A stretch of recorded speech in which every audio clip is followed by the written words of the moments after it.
Assalamualaikum warahmatullahi wabarakatuh.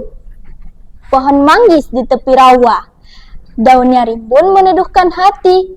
Kepada dewan juri yang saya hormati, mari simak cerita yang akan saya sampaikan.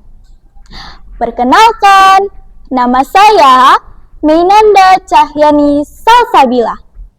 Saya perwakilan dari SMP Negeri 3 Lubuk. Pada kesempatan kali ini, saya akan menceritakan sebuah dongeng yang berjudul Duyung, karya Megi Pasya, Sarjana Pendidikan. Di sebuah desa kecil yang dikelilingi hutan lebat dan pantai yang menghampar indah, hiduplah sepasang suami istri, Danu dan Sari. Danu adalah pemburu tangguh, sedangkan Sari istrinya adalah ibu rumah tangga yang tekun dan penuh kasih sayang. Mereka memiliki 2 anak kecil yang menggemaskan, Rani dan Budi, yang menjadi cahaya dalam kehidupan mereka. Setiap pagi, Sari bangun lebih awal dari siapapun, menyiapkan bekal dengan penuh harapan agar Danu pulang membawa daging segar. Namun, hari demi hari, harapan itu tak terwujud.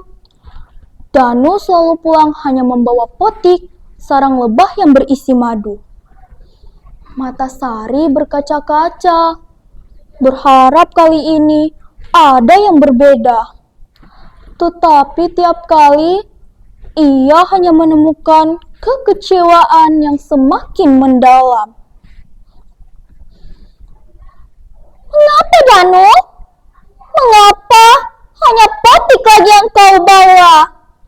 Kami butuh daging untuk makan, untuk bertahan hidup. Setiap kali berharap, setiap kali pula aku harus kecewa. Maafkan aku, Sari. Mungkin hari ini belum rezeki kita. Kalau begitu, jangan berburu lagi.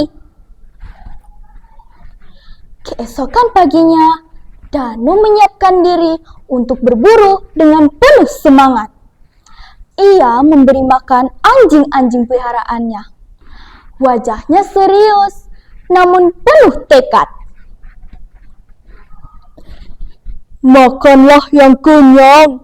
Kita akan berburu hari ini.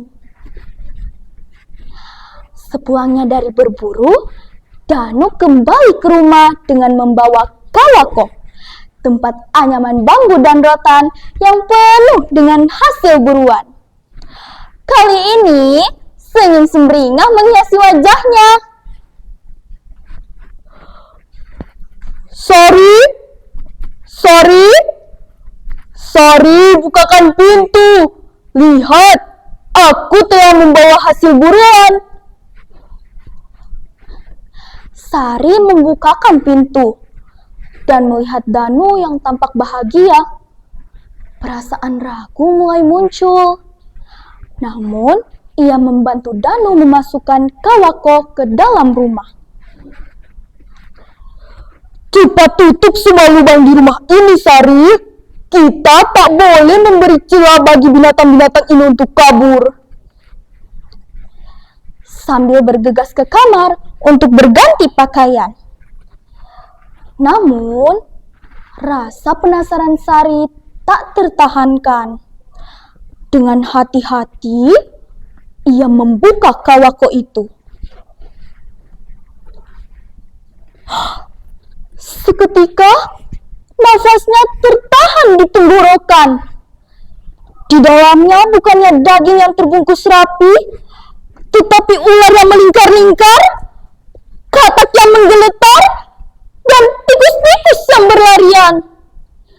Tanpa aba-aba, binatang-binatang itu langsung menyerang, menggigit, dan melilit tubuhnya dengan kejam. Sari terkejut.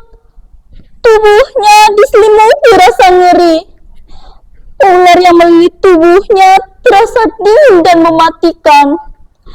Ia berteriak sekencang-kencangnya, "Tolong! Tolong!" Tetapi suaranya hanya bergema di dalam rumah mereka tanpa jawaban.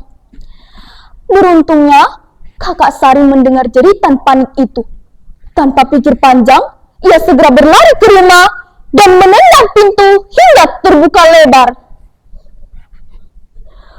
Sari kau di mana?" "Saya di sini. Tolong aku." Kakaknya segera mencabut parang dari pinggangnya, memotong lilitan ular, dan mengusir binatang yang menyerang Sari. Sari terselamatkan. Namun, rasa malu dan penyesalan menyelimuti dirinya. Dengan kepala tertunduk, air matanya mengalir deras tanpa mengucapkan sepatah kata pun. Di dapur, ia meraih topi kokoa dan mengenakannya sebagai penutup kepala.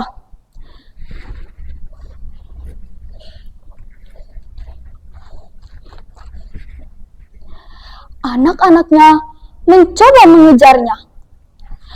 Namun, Sari tak mendengarkan. Ia menatap laut dengan mata hampa, merasa ditelan oleh arus kesedihan dan rasa bersalah. Di tepi pantai, ia melangkah ke dalam air, merasakan dinginnya laut yang menenangkan, sementara hatinya merasakan kehampaan yang dalam. "Anak-anakku, pulanglah. Jika kalian melihat topi kokoa terapung di atas laut ini, jangan lagi mencariku."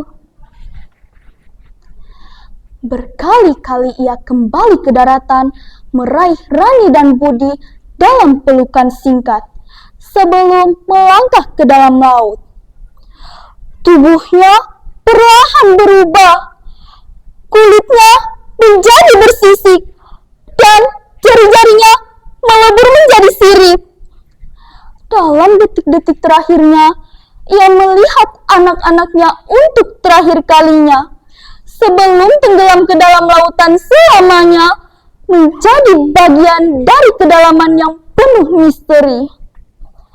Sejak saat itu, Rani dan Budi hidup dalam bayangan kasih sayang dan senyuman lembut ibu mereka.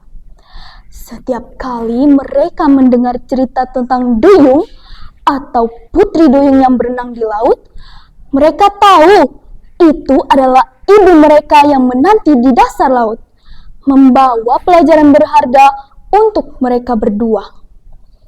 Kini, setiap kali Rani dan Budi melihat topi kokoa terapung di tepi pantai, mereka teringat pesan ibu mereka, bahwa kasih sayang dan pengertian adalah harta yang jauh lebih berharga daripada amarah dan kekecewaan. Sekian cerita dari saya. Terima kasih telah mendengarkan. Saya tutup dengan wassalamualaikum warahmatullahi wabarakatuh.